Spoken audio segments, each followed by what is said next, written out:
Leon Qafzezi, the Albanian language has had antiquity and until recently a great importance and a wonderful and incomparable literary evolution. It's up to today's Albanians to continue this evolution, to deepen their language and to develop it further, writes the French Albanologist, Robert D'Angely. It is in fact a language that succumbed and withstood a 5-century pressure under the Ottoman invasion. It is a language that has the widest diaspora of speech and spread throughout the world. Albanian as a language is genius, says R. Angeli, and it is unfortunate that today's Albanians have not yet understood its universal linguistic significance. So far none of them has known how to study and deepen it as it deserves in this linguistic sense.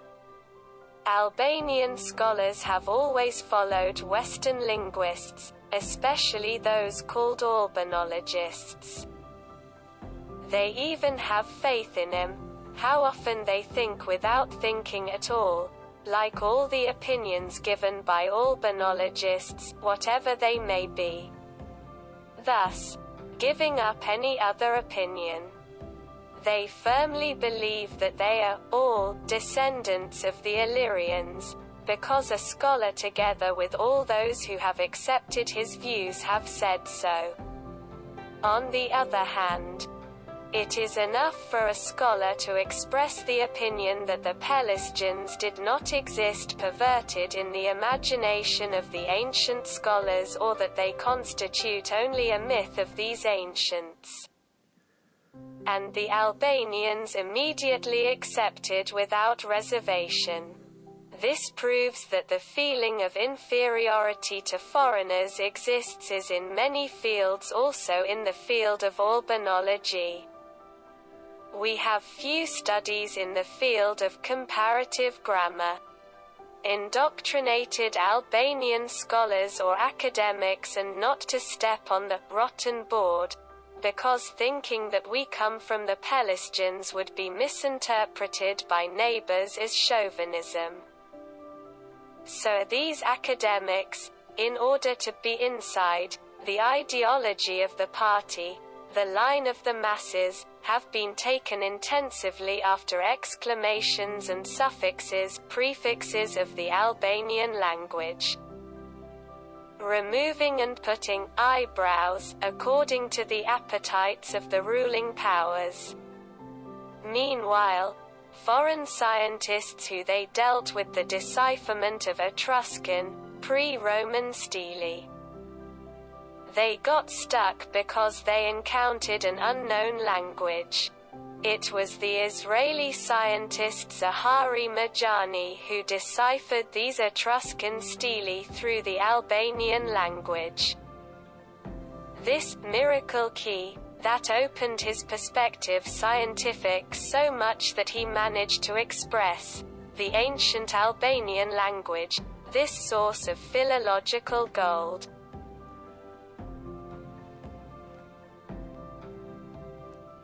All this is presented in his study, The End of the Etruscan Mystery.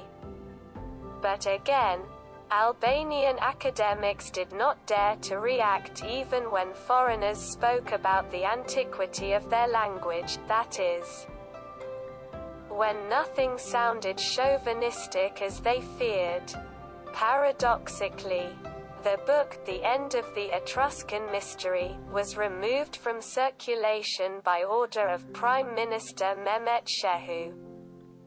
Which of the Albanian scientists would dare to speak in favor of this book and its pro-Pelasgian content? Their skepticism and indifference was a classic in the creative mediocrity that did not go further than compiling some dictionaries of the Albanian language and some neologisms that went beyond the context of the Albanian language by distorting it only to show that it was working and was take this problem seriously. Exclusion of borrowing. even before a serious work like Albanian and Sanskrit by the scholar Prejardha, a multi-year work, was again received with complete indifference, skepticism. They have been skeptical, calling them no professionals and the Albanian Renaissance when they are pronounced in their pro-Pelasgian works. We mention Prejardha, Naim Frasheri. There is an opinion not studied but taken for granted since the dictatorship that since it was claimed by Max Maileri, the origin Illyrian of the Albanians, not everyone should have claimed that all the other scholars who did not think like M. Maileri were wrong. Robert D. Angeli says, with an attitude such as can be trusted to those who only follow Western scholars, instead of engaging in research work themselves because they are more qualified than even the best Western Albanologist. Enigma, pp. 274 to 275.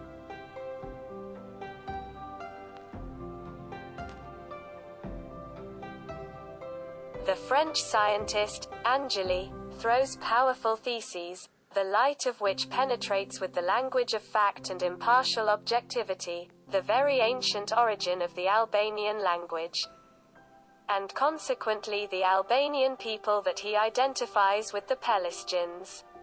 He emphasizes with convincing arguments that the Pelasgian or Albanian language is a universal language of the ancient White World and the Byzantine Empire. Another of his theses with historical truth is the proof that in the Roman and Byzantine eras, the population of Greece was Albanian.